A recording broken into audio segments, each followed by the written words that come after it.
Permission લીધી મેં કીધું કે અમારી YouTube ચેનલ છે અને અમારા દર્શક મિત્રોને જોવું છે. આપણા મુજરી ડાયરાને કેમ છો બધા મજામાં છો? તો આજે આપણે જવાનું છે માધવપુર મેળામાં અને મેળો છે ને 6 તારીખે છે અને આજે છે 4 તારીખ એટલે કાલે ની પ્રમદીથી મેળો રામનવમીની લીધું શરૂ થાય છે મેળો. તો આજે આપણે જવાના છે વ્લોગમાં કન્ટિન્યુ રહેજો કેવી તૈયારી છે અને આખરે કેવી રીતના મેળો થશે કેવી રીતના મેળો યોજાશે બધું જ તમને આ વિડીયોમાં જાણવા ચડશે. તો પ્લીઝ ચેનલમાં નવા હોય તો લાઈક શેર સબસ્ક્રાઈબ કરવાનું કોઈ ભૂલતો નહીં. તો હાલો આપણે ફટાફટ જઈએ અને બ્લોગમાં કન્ટિન્યુ રહીએ. ઉગી ગયા છે આપણે માધવપુરના જે મેળામાં અને આ ભાઈ આફરનું આયોજન છે ને બધા વર્ષો કરતાં કંઈક અલગ થવાનું છે. તો જોઈ શકો છો તમે અહીંયાથી આપણો ગેટ શરૂ થાય છે અને અંદર જઈએ જોવા શું જોઈ લો ભાઈ આફરાનું આયોજન છે ને નેક્સ્ટ લેવલ થવાનું છે.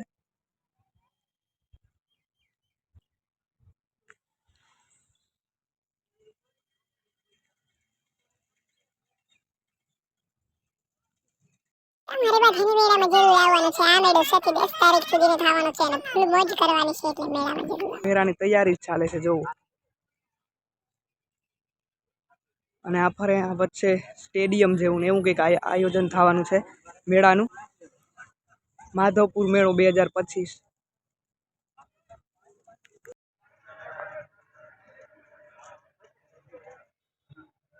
ને મેળામાં છે ને ભાઈ કામ કરવાવાળા માણસોને છે ને કોઈ સુમાર નથી, એટલું માણસ કામ કરે છે.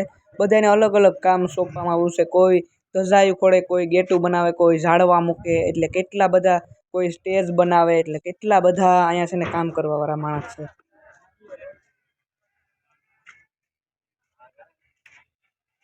આ વખતે બધા મેળા કરતાં કંઈક અલગ મેળો થવાનો છે માધવપુરનો મેળો.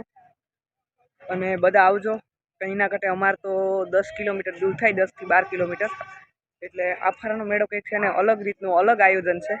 વારે ફેરે છે ને આવું આયોજન નથી, આફરે નેક્સ્ટ લેવલ કંઈક આયોજન થવાનું છે એવું લાગે છે. કંઈ ન ઘટે એવી સાંસ્કૃતિક કાર્યક્રમો અને એક અલગ મજા છે ઘેડુનો મેળો.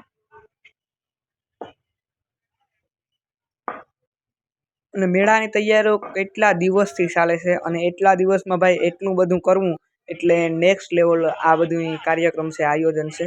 અને મેળામાં તમે બધા જરૂરથી આવજો અને જરૂરથી આનંદ માણજો. અને 1600 જેટલા કલાકાર આવે છે, નાના મોટા, એટલે આખે ગાવાવાળા કલાકાર નહીં પણ જે સાંસ્કૃતિક કાર્ય ડાન્સ છે એવા બધે 1600 જેટલા કલાકાર આવવાના છે.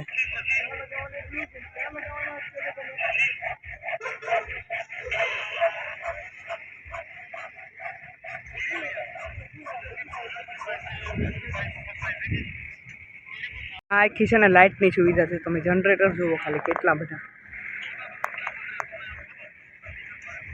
છે ને ભાઈ. ફૂલ તૈયારી થવા માંડી છે અને આને બસ કાલુંદીનો સમય છે આના પાસે. અને પ્રમદેશે તો મેળાની શરૂઆત થઈ જાય.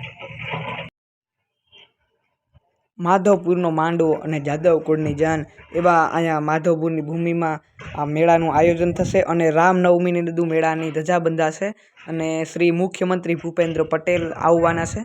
અને મસ્ત મજાને માધવપુરની મેળાની શરૂઆત થશે 6 તારીખથી. અને બધાય મેળો માણવા જરૂરથી આવજો. અને આ ચેનલમાં આપણા બધા જ મેળાના વિડીયો આવવાના છે, એટલે ચેનલને લાઇક શેર અને સબસ્ક્રાઈબ કરવાનું કોઈ મિત્રો ભૂલતા નહીં. થેન્ક યુ, ધન્યવાદ સ્ટેટ સુધી જોવા માટે. રામ રામ.